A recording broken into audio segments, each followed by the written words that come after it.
Hello दोस्तों। आज मैं आपको एक कहानी सुनाने जा रहा हूँ। ये कहानी पुराने चीन की एक घटना है। पुराने चाइना में एक आदमी रहता था जो सन्यासी बनना चाहता था। एक बार वो एक गुरु के पास गया और गुरु के सामने अपनी सन्यासी बनने की इच्छा बताई। गुरु ने उससे पूछा कि क्या तुम सच में सन्यासी बनना चाहते हो या बस सन्यासियों की तरह दिखावा करना चाहते हो। उस व्यक्ति ने कहा कि जब मैं सन्यासी बनने आया हूँ तो दिखावे का क्या करूँगा, मैं तो बस सन्यासी हो जाना चाहता हूँ। तो गुरु ने उससे कहा, ठीक है, ये तुम्हारी मेरे साथ आखिरी मुलाकात है। अब तुम दोबारा मेरे पास मत आना। जब ज़रूरत होगी तब मैं खुद तुम्हारे पास आ जाऊँगा। इस आश्रम में 500 सन्यासी है। उन 500 सन्यासियों के लिए तुम्हें चावल कूटने का काम करना होगा। ऐसा कहा जाता है कि वो सन्यासी अगले 12 सालों तक चौखट के पीछे एक हल्के अंधेरे से कमरे में बस चावल ही कूटता रहा। 500 सन्यासियों के लिए वो व्यक्ति रोज सुबह उठता और चावल कूटने लगता। रात होती तो सो जाता। 12 साल बीत गए थे और वो कभी भी दोबारा गुरु के पास नहीं गया। उसने अपने गुरु पर भरोसा किया था कि जरूरत पड़ने पर वो खुद मुझसे मिलने आ जाएंगे, तो मैं कैसे जा सकता हूँ। शुरुआत में उसके मन में कई तरह के विचार आए, लेकिन जब पूरे दिन चावल ही कूटना है तो सोचकर करना भी क्या है। धीरे धीरे उसके मन में विचार आना कम हो गए। वो तो बस सुबह उठने से लेकर रात को सोने तक बस चावल ही कूटता रहता था। जब गुरु ने कह दिया था कि तुझे चावल ही कूटना है तो बस सारे सवाल ही खत्म हो गए। गुरु ने कहा है तो ठीक ही होगा। 12 सालों तक चावल कूटते कूटते उसके मन में विचार आना बिल्कुल ही बंद हो गए। मन एकदम शांत और खाली हो गया। ना कोई विचार और ना ही कोई बातें और ना ही कोई किसी भी तरह की अड़चने। सीधा सा काम था, सुबह उठता और चावल कूटता, रात होती तो सो जाता। पिछले 12 सालों से यही उसकी दिनचर्या बन गई थी। विचार से मुक्त होकर वो बस अपना काम ही करता रहता था। 12 साल बीत जाने के बाद गुरु ने एक घोषणा की कि मेरे जाने का समय आ चुका है। जो भी व्यक्ति मेरा उत्तराधिकारी बनना चाहता है वो आज रात मेरे कमरे की दीवार के बाहर 4 पंक्तियां लिख जाएं, जिसमें उसका और उसके विचारों का सत्य उजागर होता हो। लेकिन ये विचार उसके खुद के होने चाहिए, ये उसका खुद का अनुभव होना चाहिए। ये घोषणा सुनकर सभी शिष्य घबरा गए, क्योंकि गुरु को धोखा देना नामुमकिन था। शास्त्र तो सभी ने पढ़ रखे थे, लेकिन उन सभी शिष्यों में से जो सबसे बड़ा बुद्धिमान था, उसने हिम्मत जुटाकर गुरु के कमरे की दीवार पर उस रात 4 पंक्तियां लिख डाली कि मन एक दर्पण की तरह है जिस पर धूल जम जाती है।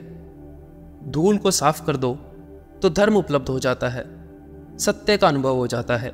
सुबह जब गुरु उठे और उन्होंने ये सब देखा तो जोर से चिल्लाए कि ये किस मूर्ख ने मेरी दीवार खराब कर दी, उसे पकड़कर मेरे पास लेकर आओ।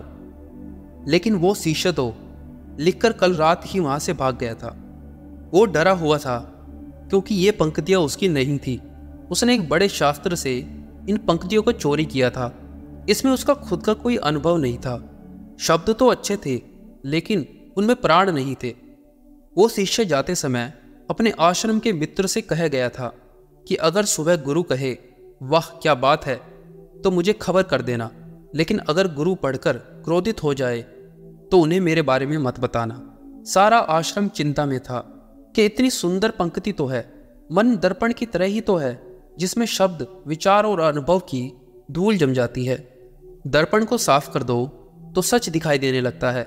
लोगों ने कहा उस सन्यासी ने तो बात बिल्कुल ठीक ही लिखी है, लेकिन गुरुजी जरूरत से ज्यादा ही कठोर है।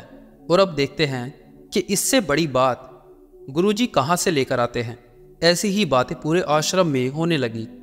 इस बात को करते हुए ऐसे ही 4 सन्यासी उस चावल कूटने वाले के पास से गुजर रहे थे। उसने भी उन चारों की बातें सुनी और उनकी बातें सुनकर वो हंसने लगा। उनमें से एक ने कहा कि तुम हंस क्यों रहे हो, आखिर बात क्या है। तो उसने कहा गुरुजी ठीक ही तो कह रहे हैं कि किस ना समझ ने ये लिखा है। ये सुनकर चारों सन्यासी चौंक गए और बोले कि तू पिछले 12 सालों से चावल ही कूट रहा है और हम शास्त्रों पर सर पटक पटक कर पागल हो गए हैं। अब तू हमें बताएगा कि क्या सही है और क्या गलत। उनमें से एक ने कहा कि क्या तू इससे बेहतर वचन लिख सकता है। उसने कहा, पिछले 12 वर्षों से चावल कूटते कूटते मैं लिखना भूल गया हूँ, लेकिन मैं बोल सकता हूँ अगर कोई लिख दे तो। लेकिन एक बात बता दूँ कि मेरी उत्तराधिकारी बनने की कोई इच्छा नहीं है। अगर इस लेख की वजह से मुझे उत्तराधिकारी बनना पड़े तो मुझे कुछ नहीं लिखवाना। फिर उन चारों ने कहा, अरे तू बोल, हम लिख देते हैं।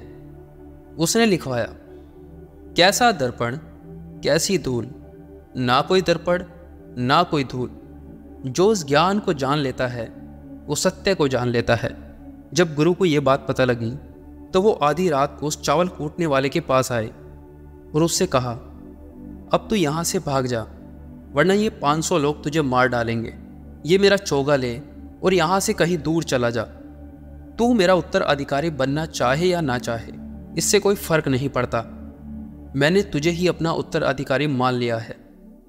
लेकिन अब तू यहाँ आश्रम में नहीं रह सकता, क्योंकि ये लोग तुझे जीने नहीं देंगे। ये सब बर्दाश्त नहीं कर पाएंगे कि एक चावल कूटने वाला सत्य को जान गया, आत्मज्ञान को जान गया। इसलिए तू यहां से चला जा। एक बार गौतम बुद्ध ने भी अपने एक शिष्य से कहा था कि जिस दिन तुम्हारे दिमाग में विचार आना बंद हो जाएंगे तो उस दिन तुम सत्य का अनुभव करोगे, तुम खुद को और इस ब्रह्मांड को समझ पाओगे, और यही खुशी का अनुभव करने का पहला कदम है।